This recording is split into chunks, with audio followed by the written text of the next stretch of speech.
So I'm joined here by CDOT's Deputy Executive Director, Mike Lewis. Thanks for your time. Pleasure to be here.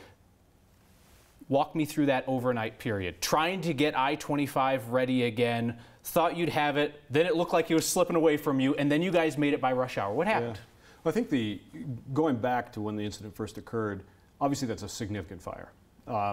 And the reaction of the first responders, Greenwood Village and Metro South, and the very lucky happen chance that our crew happened to be driving up I-25 North when it happened, all those things came together very well to get it under control. First thing is you have to shut off traffic, make sure that the area is protected and people are protected from this fire, not knowing how bad it's going to be. But immediately the crews and the CDOT started to assess what are the things that we're going to have to do. We don't know exactly how long it's going to take to get out. We don't know exactly what the material is that's on fire, but we know there's going to be damage to the pavement. So how do we get traffic that's stuck on I-25 out? And so working with the first responders, with the police departments, it took us about an hour to get everybody that was stuck cleared out. But then it's where is everybody going to go? That section of I-25, as you know, carries about 260,000 vehicles a day. Mm-hmm. They were going to go somewhere else. How did you set up things, routes, alternate routes for people to take before they left work, before they left home? So that was all going on while we prepared for what are we going to need to mobilize to repair this once the fire is out. So those things are going on in parallel. And the fire was put out, I think, within 2 or 3 hours, and then the vehicle had to cool down before we could get in there and get it out of the way.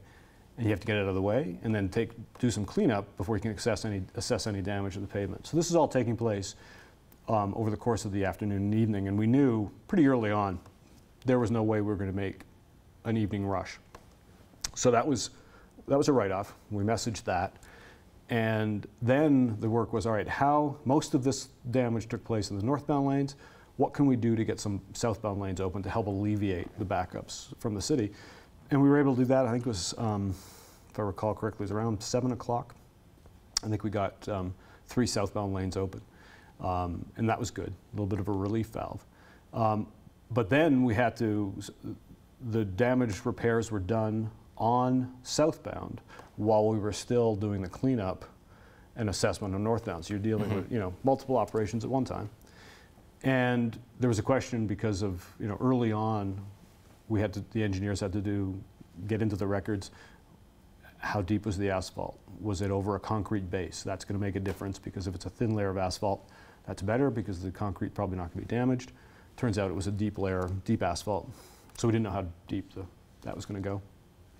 But once the crews were out there, they got some of the material cleaned off. We were able to assess the quality of the pavement. And then we made an assessment that we needed to take out as much pavement as we needed to, but to ensure that we could have it paved and painted in time for 5 o'clock the next morning. And so that was some decision making that took place. And then the critical path became the hazmat cleanup on the shoulder. All of the oil, the foam, all of the sand and debris that was there, what was going to win, getting the pavement restored or getting the hazmat cleaned up. But by midnight, it was pretty clear that we were going to make it. That was your turning point right about midnight. You were pretty sure you were going to make the morning Yeah. rush.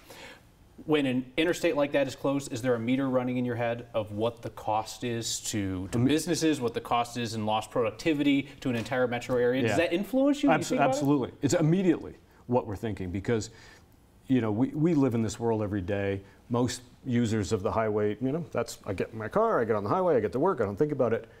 We're always thinking about how those incidents that occur every day, crashes, Joel talks about them every morning, right?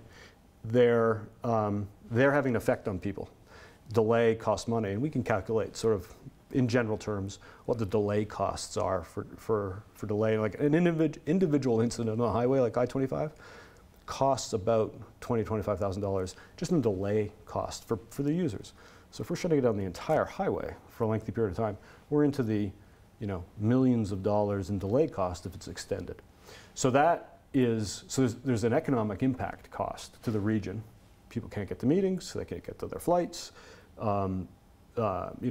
Work is being delayed because you can't get there. That has an economic impact cost, as well as the additional fuel costs for being stuck in traffic. That's what drove us to get this road open by 5 o'clock the next morning, come hell or high water. That was the mission. That's what we were going to do. E-470, you guys directed traffic there, told people that you'd cover the tolls. So now the discussion begins with the authority that runs that highway about who's going to cover the tolls. There isn't some kind of deal where the state can just say, hey, it was an emergency, we're going to have people take that road for free. Doesn't work like that? It doesn't work like that, but in actuality it does. Because we, early on, by 1:30, we thought about alternative routes. E-470 is an obvious one that we want people to bypass the city if they can. We called E-470. They were very responsive. They did some internal checking because they're a separate authority.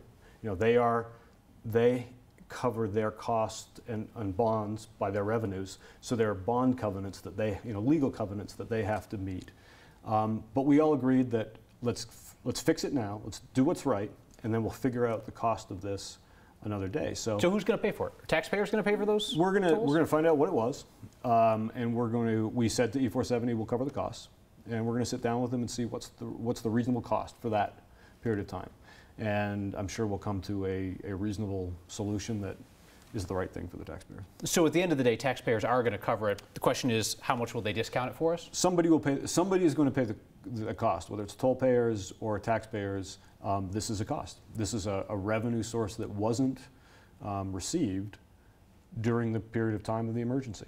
And as we talked earlier, the overall impact cost to the users, to Coloradans, to folks in Denver, far exceeds any costs of this repair or the waiving of the tolls on E-470. A couple of quick questions to follow up. Based on everything that you know about the crash and the fire, was there anything that you guys could do on your end from a transportation system that could have made that situation better, less damaging, easier to control, or do you look at it and say, yep, that's how it's supposed to work when something bad happens? I could be flippant and say we could have shut down I-25 before the truck went by. Right before the truck went off, yeah. But we didn't have that foresight. So I think I would say no.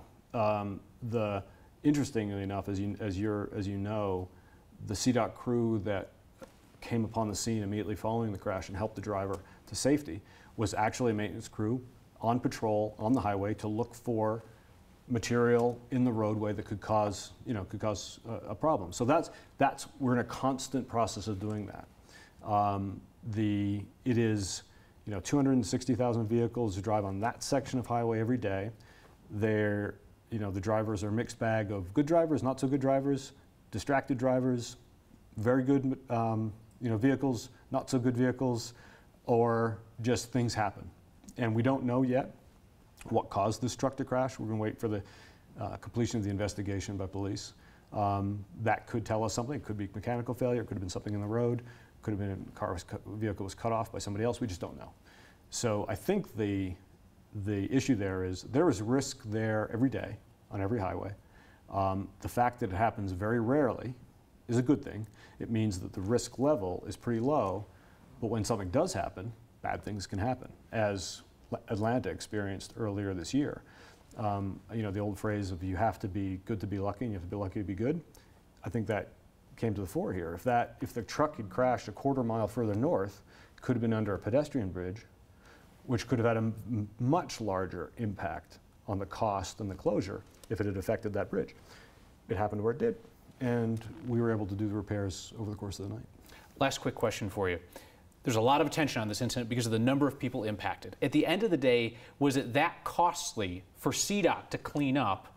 And we heard the executive director talk about, well, if we spend money on this, then we're not spending it someplace else. And we heard from a lot of viewers who said, really? Like, you guys don't plan for stuff to happen? Yeah.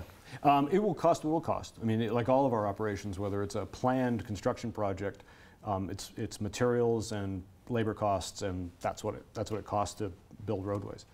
So we're in the process of assessing what this incident, which was about a 16-hour incident, took, and we'll assess those costs. We do at CDOT, and the Transportation Commission keeps a contingency in our budget annually to cover emergency situations.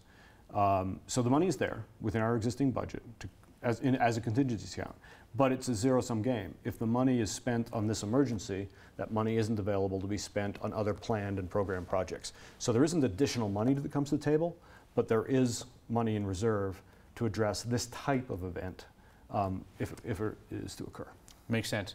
Mike Lewis, thanks for coming in. Thanks to your team for the work that they did out there. A lot of people are appreciative. Great. Thanks, Kyle.